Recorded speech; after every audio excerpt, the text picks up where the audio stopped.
नामांकन दाखिल किया है। ये बहुत ही अच्छा संयोग है कि आज अष्टमी का रामनवमी का हवन हुआ। सुबह बाबा महामृत्युंजय के दर्शन करने गया, फिर रानी तालाब में माँ कालिका के दर्शन करके घर में हवन का कार्यक्रम करने के बाद ऐसा संयोग था कि आज टीका भरने का मुहूर्त भी आज ही निकल आया। तो इसलिए मुझे इसकी बड़ी खुशी है कि शुभ मुहूर्त में दाखिल करने का अवसर मुझे मिला। इस चुनाव को कैसे देखते हैं? क्या निकल के सामने आएगा, क्या लगता है? 8 में 8 सीटें निकल के सामने आएंगी। राजेश शर्मा जी आपके सामने एक बार वो आपसे हार चुके हैं विधानसभा में। नहीं, ठीक है, अभी किसी को भी ऐसा हो नहीं सकता कि कोई विरोध में लड़ेगा नहीं। कांग्रेस और अन्य दल सारे लोग मैदान में आएंगे, लेकिन भारतीय जनता पार्टी ने काम किया है। हम जनता के बीच में अपने कामों के आधार पर मैदान में हैं और जनता उन कामों को सिर्फ सुन नहीं रही है, देख भी रही है।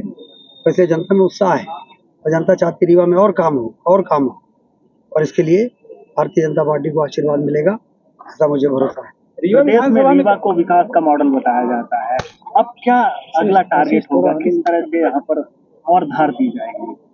देखिए, अभी तक तो हमारी एनर्जी इंफ्रास्ट्रक्चर को मजबूत करने में लगी।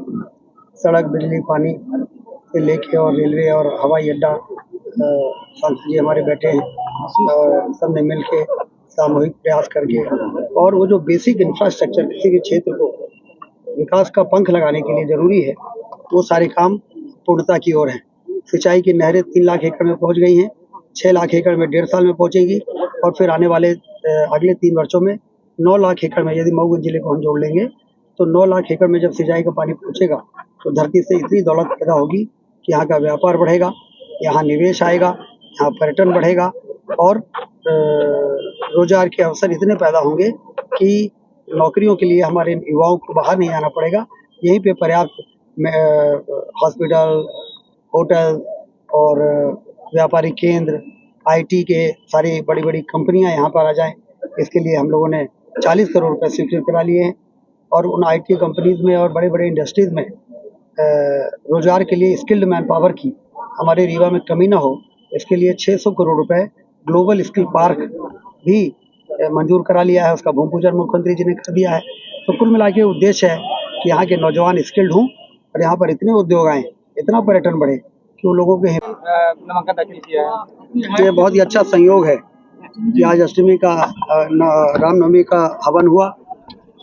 सुबह बाबा महामृत्युंजय के दर्शन करने गया, फिर रानी तालाब में माँ कालिका के दर्शन करके घर में हवन का कार्यक्रम करने के बाद ऐसा संयोग था कि आज टीका भरने का मुहूर्त भी आज ही निकल आया। तो इसलिए मुझे इसकी बड़ी खुशी है कि शुभ मुहूर्त में दाखिल करने का अवसर मुझे मिला। इस चुनाव को कैसे देखते हैं? क्या निकल के सामने आएगा, क्या लगता है? 8 में 8 सीटें निकल के सामने आएंगी।